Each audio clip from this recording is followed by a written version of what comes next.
जय माता दी। ये मेरी माँ का जो मैंने श्रृंगार किया था पहले दिन, वही चीज़ है। मैं उसको दोबारा रिपीट कर रही हूँ।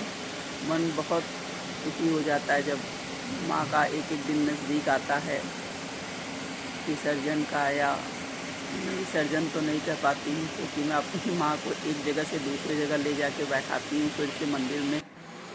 बहुत एनर्जी रहती है इन दिनों में, इतनी एनर्जी शरीर में आ जाती है। इतनी तबीयत ख़राब होने के बाद माँ ने मेरे को जिस तरह से एनर्जी दी अपना 9 दिन पूजा पाठ करने के लिए, मैं बहुत बहुत बहुत आभारी हूँ माता जी की। इसी तरह मैं माता जी को का श्रृंगार की थी, इस मंदिर में सजाई। मेरी खेतरी का दर्शन कीजिए। और ये सब सारी चीज़ें। अब आज अष्टमी की पूजा है, मैं हवन अष्टमी के दिन ही करवाती हूँ।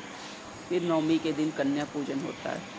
तो ये हवन का सामान भी मैंने नज़दीक रख दिया था। पूजा पाठ मैं सुबह वाला की हूँ। और बस करने के बाद निकली। कैसा मैं अष्टमी के दिन माता जी का दर्शन करने जाती हूँ जो हमारे क्षेत्र में है।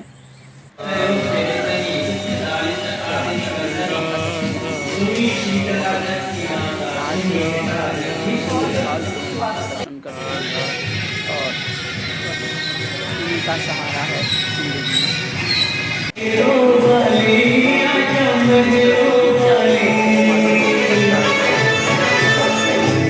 कि क्या बताया जाए। हवन किया, पूजा किया, माँ का दर्शन करने गई, दर्शन करके आई। और एक मंदिर, 2 मंदिर जाती हूँ मैं। एक मंदिर का ही मतलब वीडियो ले पाए, दूसरे मंदिर का तो नहीं हो पाया था। सब करने के बाद फिर आई। फिर कुछ पाठ घर में बच गया था जिसको मैंने कंप्लीट किया। उसको पूरा करने के बाद हवन की तैयारी की। मैं ये हवन की चीज़ें पहले कई बार, एक बार मैंने रिपीट की, बताई हूँ लास्ट बार। अगर फिर दोबारा कभी बताऊँगी। हवन की तैयारी की मैं।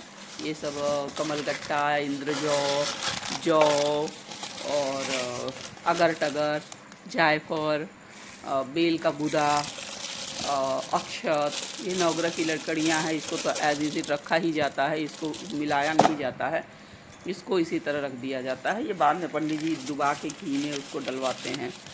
और इस तरह से एक एक सामान इसमें मैं मिक्स करके तैयार कर रही हूँ। और ये सब क्या कहते हैं, पूजा के लिए, हवन के लिए पहले से तैयारी करूँगी क्योंकि अभी शाम को ही पंडित जी आएंगे रात में और हवन कराने के लिए। 8 बजे का समय शाम को रात में दिए हैं।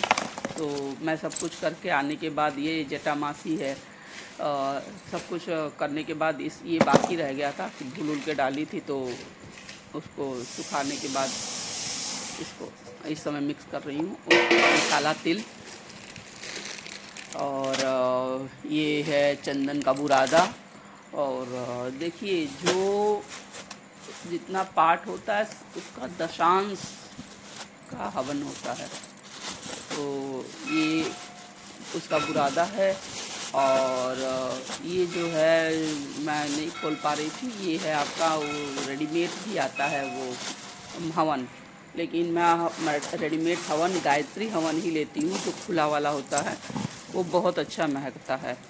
तो ये गायत्री हवन है जो इसमें मिक्स कर देती हूँ, तो मतलब वाह, बहुत अच्छा लगता है। इसमें लगभग सारी औषधियाँ मिक्स रहती हैं।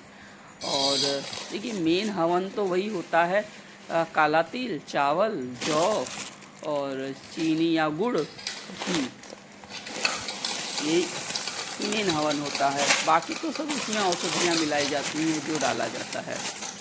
तो ये घर में ये क्या कहते हैं, ये चंदन की लकड़ी वगैरह डालने से हवन मतलब जल्दी से पकड़ लेता है। आपका हवन हल्का होता है तो भी, क्योंकि इसके अंदर तो ऑलरेडी तेल रहता है। तो फिलहाल ये बुरादा है और चीनी मैंने डाला है, ये और घी। इसके बाद इसी से नाप के लगभग मैंने घी डाला था, और लगभग घी इसी से नाप के 2-3 कटोरी घी डाला था। कहने का मतलब मेरे ये है। तो ये सब मैं कह रही थी कि औषधियाँ डाली जाती हैं, इससे वातावरण शुद्ध हो जाता है। और जो है चीज़ें, हमारी नेगेटिविटी जो है हमारे घर से दूर निकलती है। कहा यही जाता है, और कहा चाय चाय नहीं आस्था हमारी अच्छी। इसके बाद मैंने पंचमेवा डाला, और मेरे पास जो मेरा पहले का बचा हुआ थोड़ा सा रखा हुआ था, मैंने उसको भी इसमें मिक्स कर दिया हवन, क्योंकि डेली रूटीन में हवन मैं करती हूँ, और आप लोग किसी को भी डेली रूटीन में हवन करना ही चाहिए। ये करने से बहुत अच्छा होता है। ठीक है, ये मेरा एक 5 किलो का डिब्बा भर गया, उसके बाद कुछ पन्नी में रह गया था। इसकी तैयारी के बाद फिर मैं माँ की विदाई के समय, जैसे बेटियों को हम खोचा भरते हैं, आप लोग क्या कहते हैं मुझे नहीं मालूम है, दूध में खोचा डालते हैं जब बेटियाँ अपने घर जाती हैं, तो उस तरह से मैंने माता जी को साड़ी पहन रखा है, श्रृंगार 16 श्रृंगार का सामान रखा है, चुन्नी रखा है।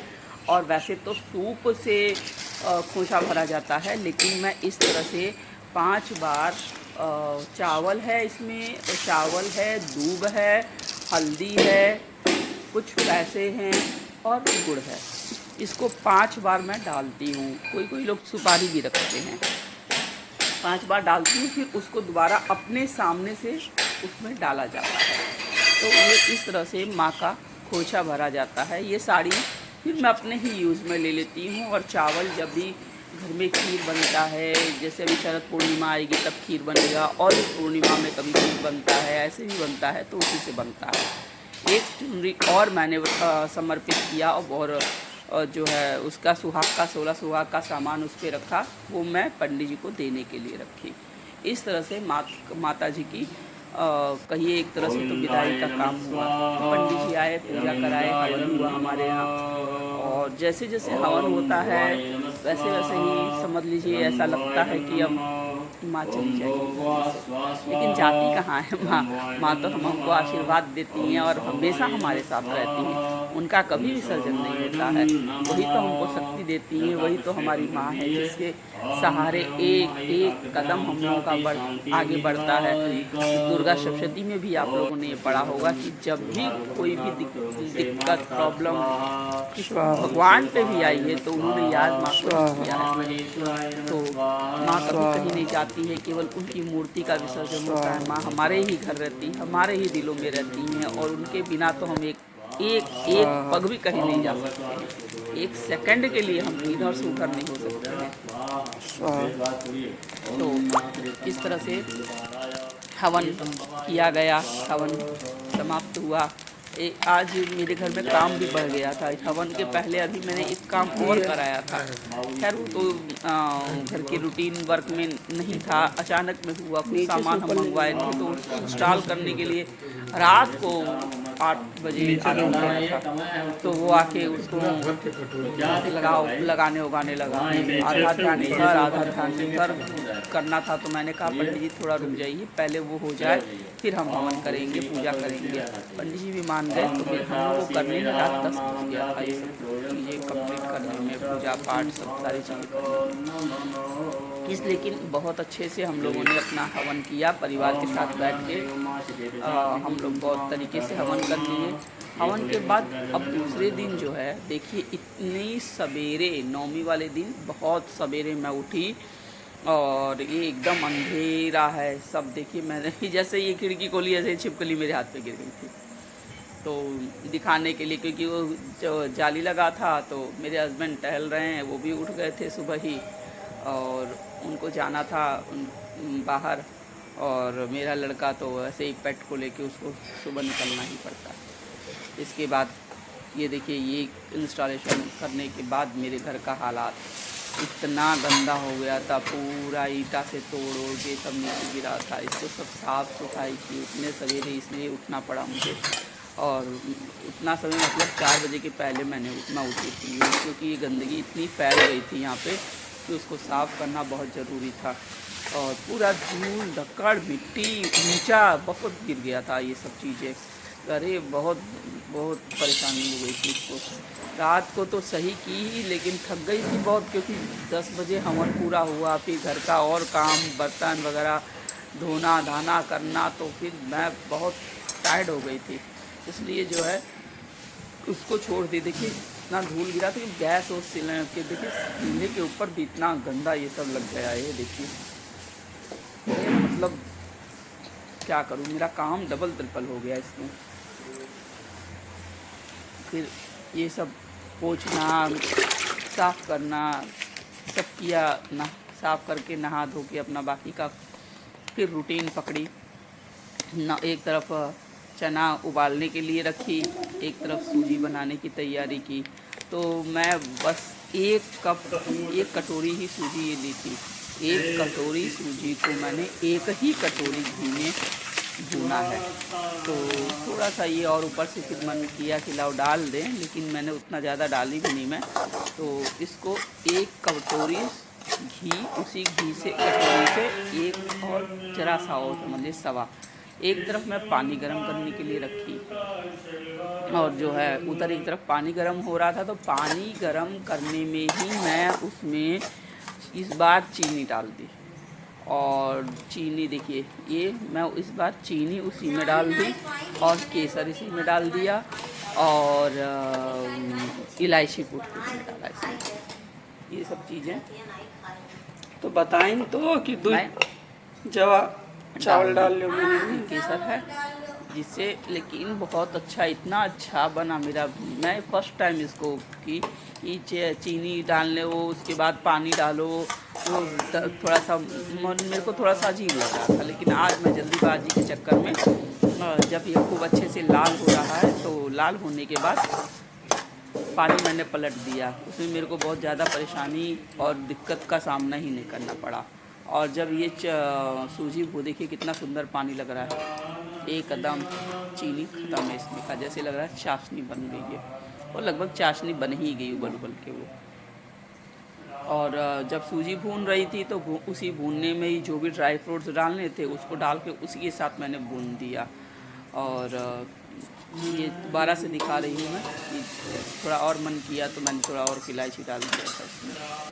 तो फिर इसके बाद ये देखिए पानी से ऊपर रख दी, कितना अच्छा लग रहा है सूजी। देखिए एक तो केसर का रंग, ऊपर से सूजी को भूनने में भी भुना हुआ भी कितना सुंदर था, बहुत अच्छा लग रहा था भाई। मन मेरा इजी वे काम हो गया था ये।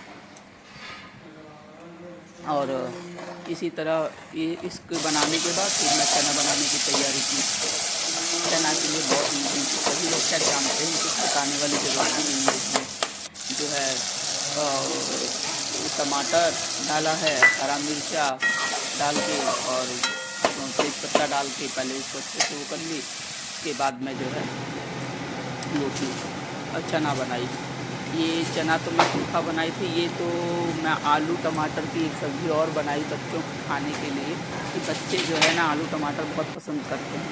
तो मैं आलू टमाटर जैसे हम खस्ता के साथ खाते हैं, ये यूपी का एक बहुत अच्छा है, जो यूपी वाले होंगे उसको जानते होंगे, बहुत तरीके से खाते हैं हम लोग।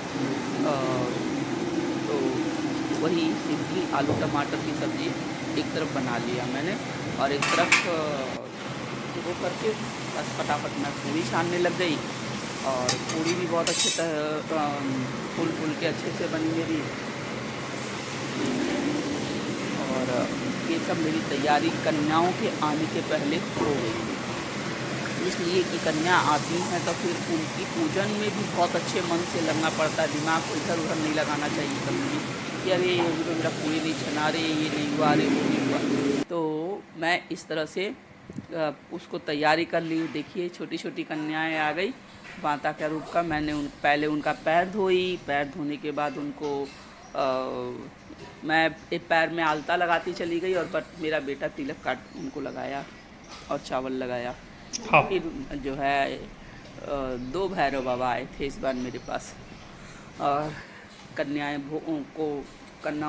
को भोजन कराने के बाद मैं जो है वो कि जो भी मेरे से हुआ देना। देखिए कभी भी बाहर की चीज़ें नहीं देनी चाहिए। बाहर की चीज़ें तो खैर कहने का मतलब ये नहीं है, बाहर की चीज़ों का मतलब ये हुआ जैसे हम टॉफ़ी देते हैं, हम 5 स्टार देते हैं, हम जेम्स देते हैं, भाई ये चीज़ देने से ये जानते हैं हम कि हम कन्या पूजन कर रहे हैं, कन्याओं का पूजन कर रहे हैं, माँ के रूप में उनका पूजन कर रहे हैं कन्या का, तो फिर हमें ऐसी चीज़ें नहीं देना चाहिए, क्योंकि माँ नहीं खाती हैं। ये लास्ट में जब दूसरे दिन दशमी के दिन माँ को मैंने अपने मंदिर में विराजमान किया, माँ ऐसे ही भव्य दिखाई दे रही थी और बहुत सुंदर लग रही थी। ये मेरे मंदिर का दर्शन कर लीजिए। इस तरह से खूब प्यार से और अच्छे से मेरी नवमी अष्टमी पूरी नवरात्र बीती।